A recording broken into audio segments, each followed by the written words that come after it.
આજે એપીએમસી ભુજ ખાતે બોટાદમાં અને સમગ્ર ગુજરાતમાં જ્યારે એપીએમસી દ્વારા કરદોની પ્રથા છે અને જે ખેડૂત પોતાનો માલ તૈયાર કરી અને જ્યારે એપીએમસીમાં વેચાણ માટે લઈ આવે છે ત્યારે કરદા પ્રથા કરી અને ખેડૂતોનું શોષણ કરવામાં આવે છે.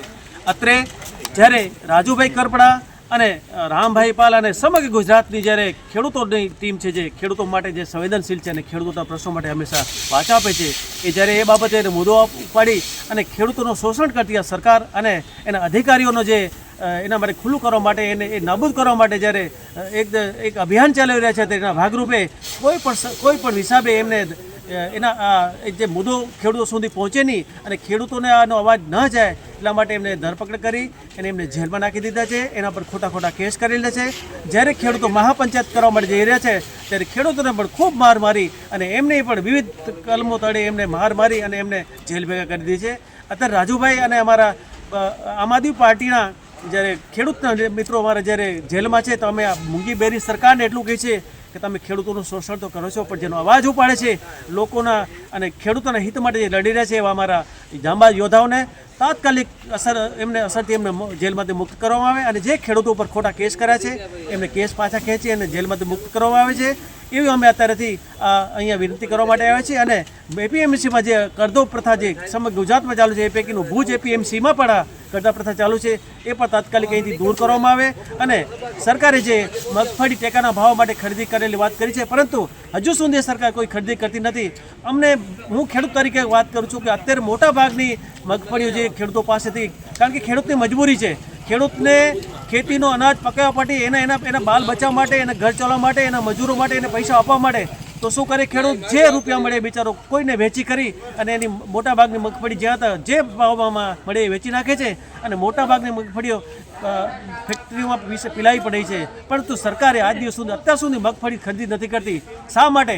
એમને કોઈ ખરીદીમાં કોઈ રસ નથી, માત્ર એમને રાજકારણ કરવું છે અને ખેડૂતોના નામે મત માંગવા છે જેથી ખેડૂતોને થતા ભ્રષ્ટાચાર એ શોષણનો તાત્કાલિક નાબૂદ કરે અને મગફળીની ખરીદી કરે અને એમાં પણ એમણે કંઈક લિમિટ બાંધેલી છે કે અમે 30 થી 40 મણ ખરીદી કરીશું. અગર ખેડૂત 100 મણ ખરીદી કરે તો એ 60 મણ ક્યાં વેચવા માટે અને એ ખરીદી કરવા માટે એને મોટી લાઈનમાં લાગવું પડે.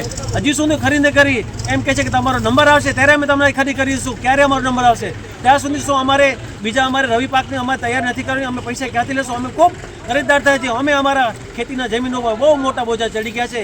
અમે અત્યારે બહુ મોટા દાવેદાર બની ગયા છે. ખેડૂત ખાતર હોવા છતાં ખેડૂત કરતા હોવા છતાં અમે દાવેદાર અમે મોટા ખૂબ નુકસાન આવી ગયા છે અત્યારે કારણ કે એટલા અમારા ઉપર લેણા ચડી ગયા છે. આવા સમયમાં અમારી ઉપર જુલમ કરી અને જે અમારી ખરીદી નથી કરતા અને એના માટે તાત્કાલિક ખરીદી કરવામાં આવે અને લિમિટ પણ વધારવામાં આવે. અત્યારે બીજી વાત એપીએમસીની જો વાત કરીએ તો અત્યારે એપીએમસીમાંથી એક અડધો ટકો શેષ પણ લેવામાં આવે છે અને કેવું કહેવામાં આવે છે કે આ શેષ વેપારીઓ પાસે લાવે છે. મિત્રો વેપારી ક્યાં કમાવા જાય છે? ખેડૂતના માલ ઉપર જ આ વસ્તુ આવે છે. અગર એક કિલો ઉપર કે જેના ઉપર જે 500 રૂપિયા એક અડધો ટકો જે શેષ લે છે દાખલા તરીકે 1 લાખનો વેપારી ખેડૂતે માલ વેચ્યો તો 500 રૂપિયા જે એક શેષ તરીકે લેવામાં આવે છે એ શેષ કોની પાસે? વેપારી ક્યાં જ લાવે? ખેડૂતના જ ભાવમાંથી ઓછા રૂપિયા થાય છે અને અંતે ખેડૂતને શોષાવવું પડે છે. આ બધા રૂપિયા એપીએમસી એની પાસે જમા થાય છે.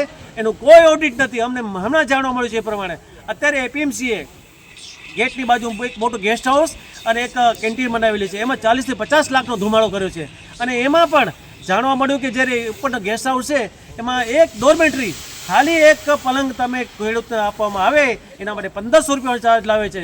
સાહેબ આ કયો કુદરતનો કાનૂન છે? તમે ખેડૂતો માટે કરો છો અને ખેડૂતો માટે 1500 રૂપિયા? તો કહેવામાં આવ્યું કે આમાં એસી છે. અમને એસીની જરૂર નથી. અમે 50 ડિગ્રીમાં કામ કરવાના ખેડૂતો છીએ. અમને એસીની જરૂર નથી. અહીંયા કને આ જે એપીએમસીમાં જે ગેસ્ટ હાઉસ બનાવ્યું છે ખેડૂતો માટે નહીં પરંતુ એપીએમસી સરકારના કર્મચારીઓ એના મળેલા દલાલો એના માટેનું એક ગોરખ ધંધા માટેનું સેન્ટર બની ગયું છે અને આની અંદર રોજને લાખો રૂપિયા જે શેષ આવે છે એનો કોઈ હિસાબ નથી. અમે આ મૂંગી બેરી સરકારને વિનંતી કરી છે આનું ઓડિટ કરવામાં આવે, એના રૂપિયાનો હિસાબ માંગવા આવે કારણ કે એના બાપ દાદાની જાગીર નથી. ખેડૂતના પરસેવાના પૈસા છે એનો હિસાબ મળવો જોઈએ. જો આ નહીં કરવામાં આવે તો આવનારા દિવસોમાં ખેડૂતો ખૂબ આક્રોશ છે અને વિસાવદર વળી થશે. ભારત માતા કી જય. જય જવાન જય કિસાન.